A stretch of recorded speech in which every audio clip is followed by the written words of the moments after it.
Payg'ambarimiz sollallohu alayhi vasallamni oldilariga Jabroil alayhissalom kelib bir oyat olib keldilar. فَخَلَفَ مِنْ بَعْدِهِمْ خَلْفٌ أَضَاعُوا الصَّلَاةَ وَاتَّبَعُوا الشَّهَوَاتِ فَسَوْفَ يَلْقَوْنَ غَيًّا. Bas ulardan keyin bir qavmlar keladiki, ular namozni zoya qiladilar va shahvatlarga berilib ketadilar. Ular tezda adashishlikka yo'liqadilar.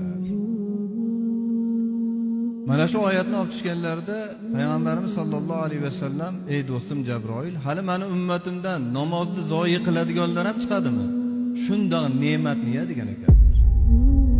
Bu namoz biz uchun ne'mat.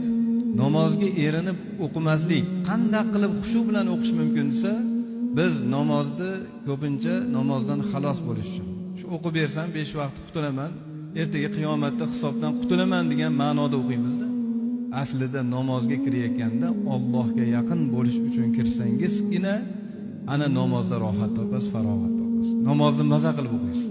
Namozga kirganingizda Alloh bilan gaplashishni bilsangiz, namozga kirganingizda qiyomatni o'ylasangiz, namozga kirganingizda jannat, do'zaxni o'ylasangiz, ana shunda namozdan halovat topasiz. Namozga kirib Allohu akbar desak-ku, namoz o'qiyotib turib, hozir namozdan keyin baqa chiqaman, baqa boraman, bu ishimni qilaman, mana ishim nima bo'ldi ekan, mana aytdim bundoq ketdimikin, xayol ketyapti.